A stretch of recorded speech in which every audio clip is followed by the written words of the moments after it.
We are all ships rising on a turquoise tide, headed ever closer towards winning the next general election.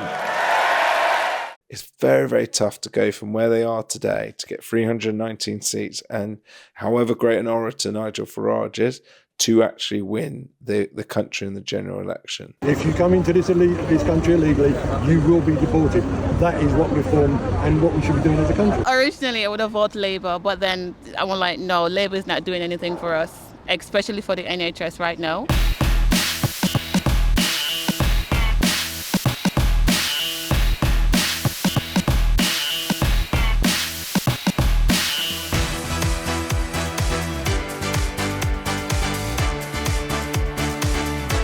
Wolfe Power Club listeners, it is party conference season, and I must be honest, we started with an electric atmosphere this week at Reform Party.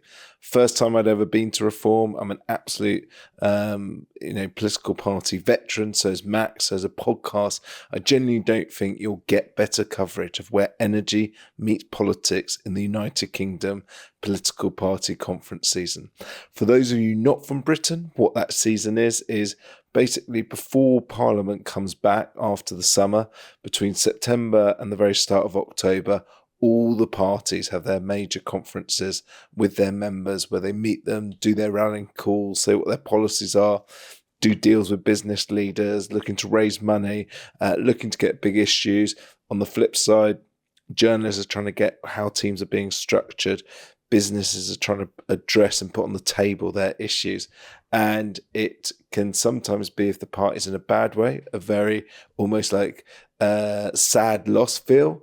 And if they're in a good way, it's an absolute party feel. And certainly Reform's conference was a party feel. So today on the Wolfe Power Club, we're going to go through the optimism about why it's there with Reform. We're going to look at the challenge they face to actually forming a government at the next general election. We're going to have a look at their energy policy, obviously.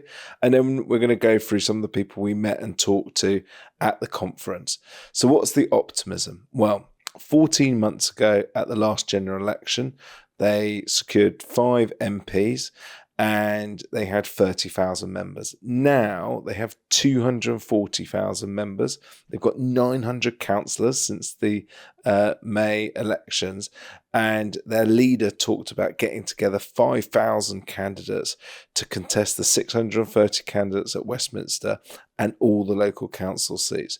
So they are very, very much bullish and talking about that they are going to win the next general election. See the clip here. And we will make Britain more prosperous again. Our energy policy, led by Red Ed, is a complete and utter disaster. You've heard of it, haven't you? It's all well and good for Kemi Badenoch to say drill, baby, drill. Who was it that put 75% super taxes on North Sea exploration? Who was it that committed net zero to law in this country? They should not be believed. They should not be listened to. We will scrap ridiculous, harmful, wasteful net zero policies. We will start producing our own oil and gas. We will end the full subsidies for renewable energy, which has been going on your bills for years, yet no one told you. We will end Britain being the most expensive country in the world for industrial energy. We will bring cheap energy, and we will do our utmost to re-industrialise Britain, to start making things here that we want and we need. The other bit to be very optimistic is that for the first time, the business leaders were really there from the UK. And the reason that's a sign of optimism is that it believes that the business community feel that Reform will win major amount of seats at the next general election. And what I mean by that is political parties have conferences, but the business teams don't often go to them. I can confirm that many of my friends and many of my associates from multiple numbers of the big energy groups were there. Might not have been their CEOs per se there, but their political teams were all there on Friday. I think the other thing they've got optimism for is that when we did our street interviews, it was clear that they had won over the support and the people attending had previously voted or previously been members. It felt about 60% Conservative, 20% Labour and 20% brand new to politics. You'll see later on in this episode an NHS nurse who's never done anything political before but been inspired by Nigel to come to a party political conference. And I think for any party to win from the two heavyweights and to also get new seats, it does bring a huge amount of optimism. So there was lots of things to be optimistic, and I was very privileged that in my role as a chair of the Spectators Energy Summit, we hosted a wonderful reception, and it's fair to say there was some good crowds there. There was reports that 12,000 tickets were sold over the 2 days for the NEC, but what we certainly saw was a good steady flow. I think it meant probably about 6,000 a day, and we saw when we were there sort of hundreds. We'll get the final figures and we'll let you know at some point, but essentially it was a really, really good atmosphere. And then what was the icing on the cake?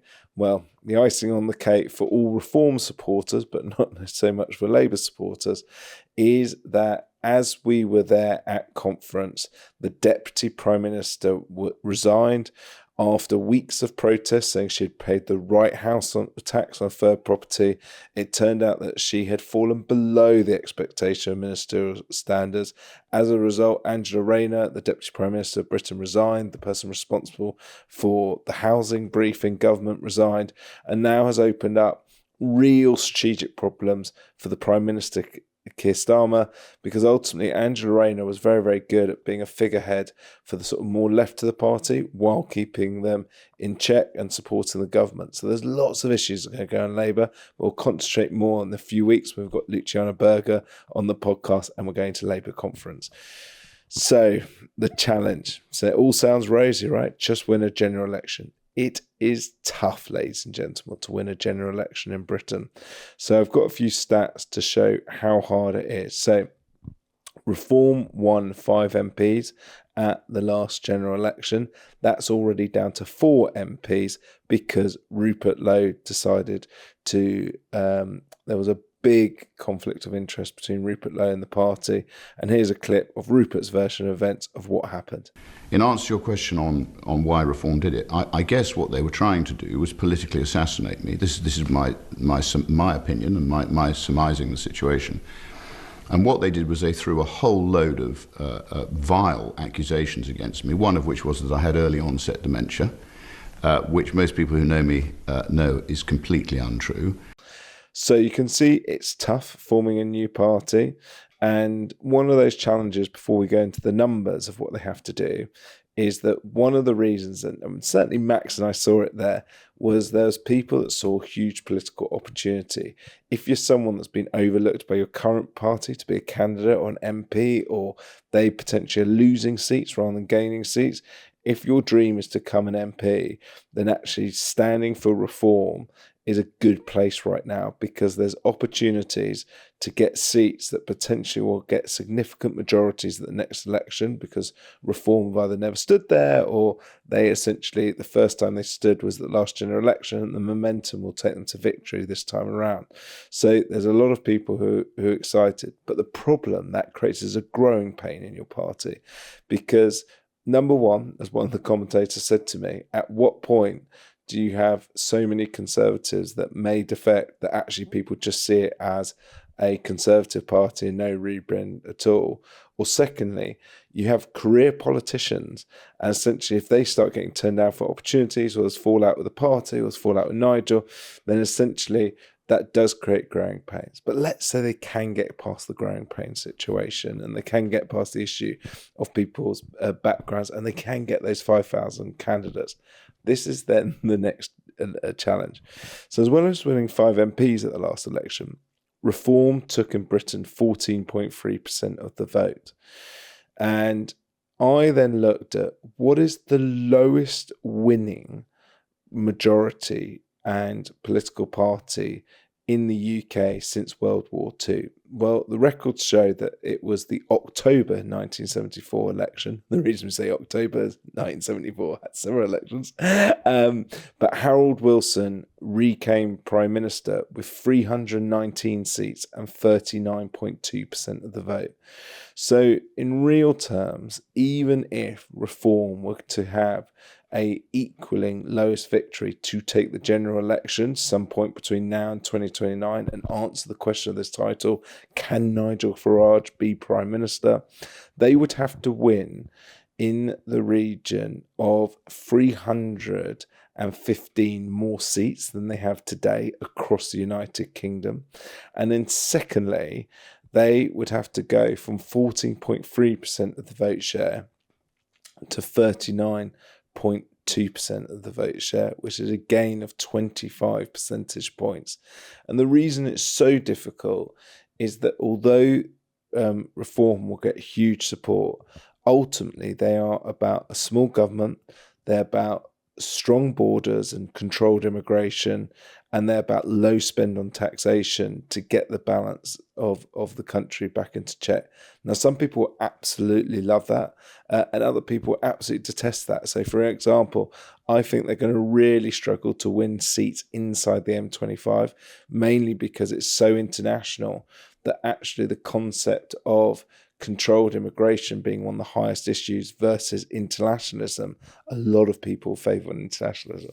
But that's the scope of the challenge. And what I would say, though, is going back to that sign of optimism, the reason so many of us from the business world were there is there's definitely shoots that this is more than just a 4-seat MP party. And you saw that with the 900 councillors elected. And certainly, even if they don't win it, they are probably going to take tens of MPs across the country and could welcome one of the most significant forces. And I certainly saw it myself. Different electoral system, I must add, but in the Netherlands, Wilders started off as in the wilderness, mind the pun, but over several elections, he ended up becoming the leader or the most seats in Parliament.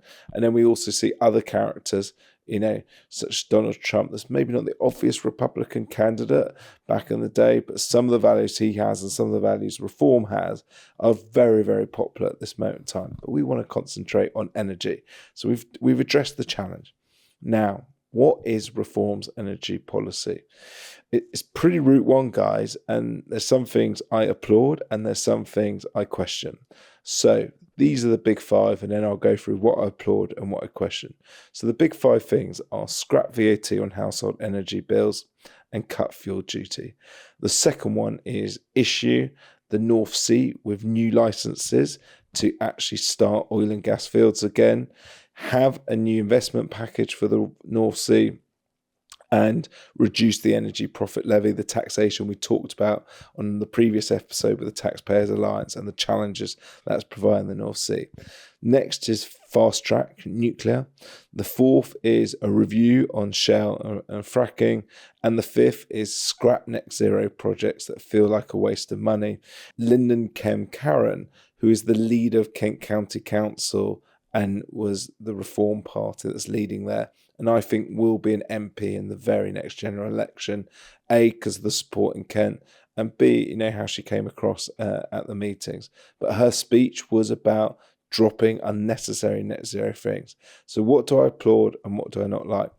I think the first is I do actually applaud taking VAT off energy bills and cutting fuel duty. The reason I feel that is I'm a big believer in small state, but as we also mentioned last week, the country's in 2.71 trillion of debt. So anything you reduce or tax, you have to believe that it will create growth and therefore the income will be more even though the tax level is less. So actually, number one, I actually quite agree with. I think it's a sensible policy. Number two, on the North Sea, I think actually political parties backing the North Sea and those employees, and I was at Offshore Europe in Aberdeen this week, is something that I highly applaud. And I actually think that I hope all parties have it.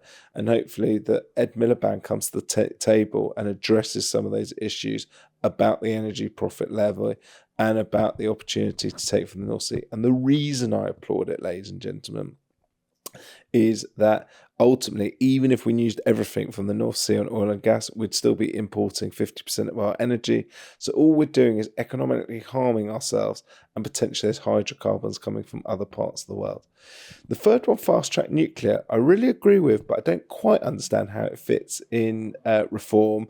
We met Catherine Porter, and she's also very much about this, that get rid of things that are costing money on net zero and bring in nuclear. The one thing I would say is, though, nuclear is expensive. Now, I'm a big fan of nuclear. I'm very passionate about it. I grew up in the nuclear sector. We like doing a lot of the nuclear thing, but I'm interested with reform and where they see balancing costs. But I think that people do see that the carbon element of mass scale with nuclear is there, and that's where nuclear thing. I think a review of shale and fracking, I think, is a classic one that is a bit of a red herring to, those that like reform to warm them up. I'm not sure it will go particularly anywhere, because also the cost basis and so on for the UK, I'm not sure it'll go anywhere. And local planning, and when you're trying to win seats, as one of those things, people might like the idea of fracking, but do they really want it inland near to their houses? And if not, then it becomes a voting issue. And then there is scrap net zero projects. I've got a bit of sadness actually on this. So I appreciate we're a big energy podcast, but you also have to appreciate our director of government relations, heavily involved in climate weeks across the world. And what I would say is, you lose so much confidence when government is turning on and turning off policies. I think things can be refined, they can, mind the pun, be reformed. But I think just scrapping stuff, and especially a world where we are going to electric vehicles in terms of the day in, day out, I was a bit surprised when they said they would cancel electric vehicles in Kent County Council. I don't really see the point of that. And I actually feel that, and I had breakfast this week with Jürgen Meyer, the chairman of GB Energy, and I just feel that I agree with Jürgen's sentiment. He said to me, is like, let's take the emotion out of this. We need an energy mix, and I just feel this goes away from the energy mix. Now, what I can say is, though, my final thought for me from the conference, nice, lovely people. They weren't these portrayal that you sometimes get in the media of people that you can't get on with. So I was very fortunate that over the conference, I met the Kent County Council leader, Linden, and I genuinely think she'll be an MP at the next election. I met the Reform Thurrock candidate, Sophie Preston-Hall, who in this photo you can see she's staying with her colleague, Reform Councillor Peter Harris. And again, I think the two of them will be MPs at the next general election. Sophie came very close in Thurrock. And what I did like was that Peter and Sophie really, and obviously it's my bread and butter is the energy industry in Thurrock, really want to sit down to discuss about the jobs and opportunities of the fuel distribution world that sits in Essex. And I also got the impression that anything they're saying about net zero, the driver isn't particularly a dislike of energy transition, but is a real like for cost saving, which I actually think when you're looking at the role of government has to be a priority at both local and national level. And finally, and we'll go into the interviews, sadly the sound's not as good as I liked, but is one of the challenges you have when you're filming out of it, is Reform Councillor Peter Colley. Top guy, he lent me his Union Jack jacket. So relax, enjoy, and over the next clips, you'll see the people of Reform Party Political Conference. Enjoy. Hi, Peter. You've just come out of Reform Conference of the NEC. Yep. Everyone looks very happy. What happened in there? What was the buzz like? One of the good things that happened today is a tax dodge I got, lost their job. So that's one of the reasons that everybody's buzzing. But the other thing is we've been talking about what we're going to be doing when we get into Parliament and when we take over number 10 and get rid of the people that are wrecking this country. Now, you very kindly gave me your Union striped jacket. It's lovely. You've got a lovely waistcoat on. Now, Angela Rayner, do you think she was working so hard as Deputy Prime Minister she just missed out on the paperwork? Or do you think there's some malice in that 40,000?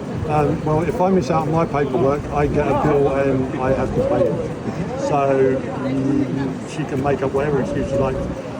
She was advised by people allegedly, but those people have now said she didn't talk to us, so where does it end? A lot of our listeners are from the energy retail, the petrol stations in Linden, and we obviously have seen over the years a very diverse workforce. whether it's nationalities, whether it's age groups, but people willing to work 24 hours overnight. Now, we understand why Reform want tougher borders, but do you see sort of jobs like that, a struggle to find alternatives if there is very high ways to get into the country? No, because we've done it in this country for years, and what we are talking about is illegal immigration. If you come into this country illegally, you will be deported. That is what Reform and what we should be doing as a country. Now, my final question, between now and 2029... It won't be 2029. If it's lucky, it'll be 27. It may even be 26. And so the question for me, do we think Keir Starmer will get a second term? Do we think Kemi will go from opposition leader to Prime Minister? Or do you think Nigel's got enough momentum today to take him to the summit? It's not just about Nigel. There's so many people in the party that will build this country back. Look at the board, the cabinet that Keir's got at the moment. How many of them have actually had a proper job? How many of them have actually been in business? How many of them know what they're talking about? I mean, Keir Starmer, yes, my dad was a toolmaker. No, your dad owned the factory. There's a slight difference. None of them have got the right. Keir Starmer won't get a second office. Kemi will not be in charge as soon as we have a general election. They know that we're going to take a massive majority into the House of Parliament, and hopefully I might be one of them because I might be standing as a PPC in the general election. Oh, we might be a PPC. Have you thought what seat? Not at the moment. That's all up for discussion. I'm happy to be wherever I need to be. I'm just here for the party and to build the country back to where it needs to be. Well, when you are Secretary of State for our services, you can come back on the podcast and we'd love to hear you. That would be great. You have a good day. Cheers, thank you. Hi, Nicola. It's the Wolfe Power Club, the world's leading energy podcast. We're at the Reform Conference today. How was it in there? It was amazing. It's the first time I've ever seen Nigel Farage on stage talking. I always see him on the TV, but it was epic. Would you say he's one of Britain's best orators? He is. I would say so. Absolutely. And obviously, like, Reform is a fairly new party. Where traditionally did you vote? Last year I didn't vote because I was having baby. Congratulations. Thank you. But originally I would have voted Labour, but then I was like, no, Labour is not doing anything for us, especially for the NHS right now, which is really staff is undervalued. The staff are undervalued. Everything is just not right with the NHS at the moment. And then working class mother like myself, nursery fees sky high, so yeah, it's not good at all. Now, as a working mum, I can imagine that in the past, someone like Angela Rayner, you would have been very delighted to see someone like that work her way up to the very top of this country. She's obviously had a very difficult week. How do you feel about her resignation? Well, I just found out what was in the conference, but I'm going to say, well, I think she did the right thing because obviously in her position and doing what she had done, obviously the public is going to look at her that you really need to step down, because if you can get away with that, then why can't we, the public? Do you think that Keir Starmer will get a second term? Do you think Kemi will win? Or do you think Nigel is at the start of a mountain, that he's going to be the first Reform Prime Minister in this country? I think Nigel's going to be the very first Reform UK Prime Minister. I can't even pronounce his last name, but yeah, apparently he's probably out the door at this precise moment in time, because what he had gone in and said that he was going to do, he's definitely not doing it, and the people are not happy for that. So Nigel Farage is the way forward right now. And as a newish mum, what would you love for your children's future? Because I've got little ones as well. What do you dream for them in a Britain under Nigel Farage? Well, in a community where they can play freely, no violence, no crime, and you don't have to worry about somebody speeding down the car and everything like that going on, and then the bin, hopefully that will be resolved and they can live in a nice, friendly environment. Gentlemen, you've just come out of Reform's mega conference at NEC. Allegedly 12,000 people are coming here this weekend. Do you think Nigel Farage is going to be the next Prime Minister of our country? Yeah, absolutely. The odds are in his favour, the polls are in our favour, the momentum is in our favour, and the country's shifting, so the money is on him. Absolutely, he'll be the next Prime Minister. Yes. Any nerves from you two? Well, what's to be nervous of currently? You've currently got a failing Labour government that have reshuffled today. The appointments are hardly It's not a reshuffle, brother. We've got David Lammy as Deputy Prime Minister now. It's all in hand. It's all in hand. It's like my semi. It's the party that is in administration at the moment. Labour is in shambles. Nigel has electric energy around the country. He's the most well-known politician around the country. Everybody knows who Nigel is. Love him or love him, I think there's a very good possibility he's going to be our next Prime Minister, if not 100%. The way the country's going, the energy is behind reform, the energy is behind change, and that's what Nigel represents. And I think what we've seen today, and across all the people in there, the speakers, is a message of hope, a message of change, that we can really do something in the country and in our communities that can have a positive impact with people. And that's why we've got such energy. We're seeing polls hitting 35% over the weekend, and we've got days like we've got today. Well, we are the largest energy podcast in the world. We support all types of energy. Now, the leader of Kent Council, where Reform have been unbelievably successful, has said it's time to scrap net zero because it's costing the country and the man in the street too much. You three are the men in the street. Do you think net zero is costing too much? Well, absolutely. Obviously, the big energy firms, they're not going to pay for it themselves. They're going to pass it to the consumer. And who's the consumer? The everyday working class people like us. They're not going to think to themselves, oh, we'll subsidise this net zero, we'll pay for it. No, they're going to pass it on to us. And our energy bills are just going to go up because of it. And why is it not going to cost us? I mean, if I was a big energy firm, would I take the hit? No, they're going to pass it on to the everyday people, and that's what's happening now. The energy bills are going up, and the working day everyday people are getting hit by it. So, and who's it benefiting? We are a small country in the world comparison. Obviously, we're big economically, don't get me wrong, but in comparison to like countries like China, who, I mean, let's be right, they're not going to do anything about economics or like net zero or anything. But it's just left to us, and we're a small country that's going to make zero difference to it, and it's sitting us in the pocket. So the everyday people are not bothered about it. They just get rid. Now, gents, do you want clean air there? Because surely, for asthma sufferers, the ozone layer, we actually should be trying from a government to find cleaner solutions. Well, we absolutely should, but the UK is the most green country in Europe. Statistically, and as an energy specialist, you'll know that green levies are being added to our bills. So why not take a common sense approach and look at it as if, look, we need to use our influence on the world stage. Our friends from America need to push China more, and India, the countries that are actually putting the most CO2 into the atmosphere, to make that change. There's little much more we can do without impoverishing his own people. So we're at a stage now where we need to employ some common sense tactics, stop buying the oil from Scandinavia, because we're still using the same oil, we're just paying more for it, and that's going on your bills, and your bills. Well, it's idiocy, I feel, that we have destroyed any of our strategic autonomy when it comes to energy. We have shut all our coal mines to the point where our strategic steel production, coal and iron supply is coming from places like Japan, and like they've touched on, gas and electric in this country for industry and for the man on the street is extortionate. It is effectively another tax. You cannot do without it in this day and age. And we have an island surrounded in the North Sea with natural gas that we refuse to tap. The Reform have done very, very well in Kent, but one of the people who's a councillor in Kent today said at the Reform conference they're going to try and scrap most of their net zero policies, including the electric fleet. Do you think that part about Reform is right, or there could be some room for discussion there?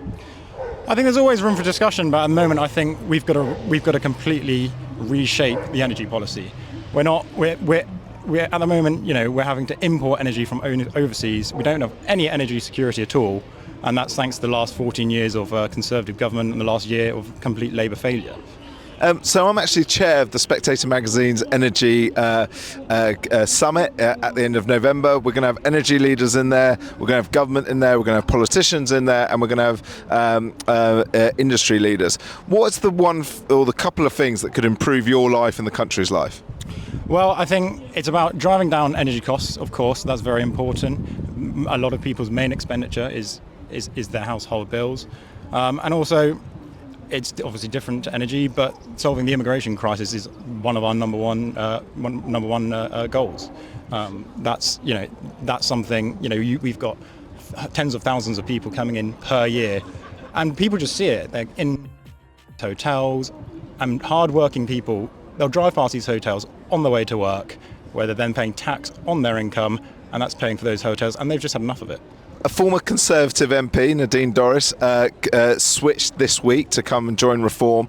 Is there any other politicians that you'd love to sort of be dressed in a very smart style like yourself in the Reform colours that may have previously been politicians in other parties? That's a very good question. Mr. Rees-Mogg or Sir Jacob Rees-Mogg would definitely, I think, be welcome to the party, but he's certainly ruled that out for now, and I believe his interest is in some sort of Conservative Reform pact. But that's not something Reform are interested in at the moment. But yeah, I think Jacob could definitely join. Would probably be he'd be very welcome at the party. And have you got any concerns about sort of very day-to-day modern technologies? Like, do you own an electric car, for example? I do. I have an electric car, yes. And are you happy since you transferred from fossil fuel to electric? Absolutely, yeah. I have to say I am. Okay. Recently at the Wolfe Power Club, we've been contacted by a company that looks to improve the testing on electric charge meters when you're filling up with your car with power. I guess filling up is the wrong word, charging up. But are you happy and satisfied that when you go and get your energy, that you're being charged a fair price when you're not charging at home? No, not entirely. I think it's very expensive. So, whenever I do charge outside of the home, I end up looking at my bill and being quite shocked about how expensive it has been compared to, say, my overnight charging at home. It's literally astronomically expensive, and it's getting to the point where it's sort of approaching what it is to fill up a car of petrol and diesel, which I think is a very negative thing for EVs. And my final EV question, do you reckon that the EV chargers are regulated in the same way that petrol stations are? I have no idea. Well, just let you know, there's a total different regulation system and it doesn't have weights and balances, but we'll be covering more on the Wolfe Power Club. And the final question, but political this is, yes. We know that we're going to have a general election between now and 2029 or the end of 29. Do you think the person with the majority will be Keir Starmer, stays for a second term, bearing in mind that today we're filming when Angela Rayner has resigned due to tax discrepancies? Or do you feel that Kemi will, as opposition leader, take the win? Or do you feel that Nigel, who's filled 12,000 tickets here today, that Nigel will be Prime Minister in 2029? If I were to bet, I would bet on Nigel winning, actually. Okay, thank you so much for your time, Oliver. Welcome to the Wolfe Power Club, and tune in everything for more on all the political conferences this year. We're at Reform today, and Birmingham's treating us very nicely. Thank you very much. Thank you. So, it was a party atmosphere. The Deputy Prime Minister had gone. My conclusion is, I feel that Reform's now biggest task is recruiting enough candidates that will get them to 319 or more MP seats by the next general election. I actually think for the party, they want it to go to 2029. I know they talked about their optimism about a general election might happen soon. There's not really a tool to do that in Britain, especially when you've got the majority that Keir Starmer has. But those things have changed, and we've seen that in the past before. But I genuinely think that what I would like Reform to do is stick to their really good energy policies about lower taxation, get the economy moving, really backing the North Sea, fast-tracking nuclear.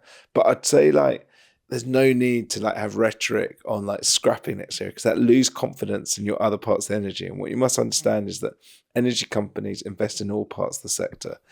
I think Reform confidence is extremely exciting. And my final analogy would be a football one in terms of how likely do I think that Reform will win the next general election. It is tough. And what I've said to my friends and other people is, in both tennis and football, the team that finishes fifth in the Premier League or is the fifth best tennis player in the world, it's a real challenge to then go the next season to win the Premier League or to win a Grand Slam in tennis. It's just the very nature of where you are in sport. I actually think politically it's very similar. It's very, very tough to go from where they are today to get 319 seats and however great an orator Nigel Farage is to actually win the country in the general election. However, in recent times, Liverpool did finish fifth and then the following season came Premier League champions. We have had people outside the top 100 in Goran Ivanisevic win a Grand Slam. So although I think it's very, very low probability, I think the business community is doing the right thing in coming and learning and getting relationships with those reform political leaders that will be becoming MPs across the country. And even if they don't win the general election, I'd be absolutely amazed if they didn't have tens of MPs the next time at the general election results. Watch this space, and we're reporting from the other political conferences over the seasons with Luciana Berger of Labour, and then we're going to be in person at the Conservative Party conference and Labour conference. So enjoy.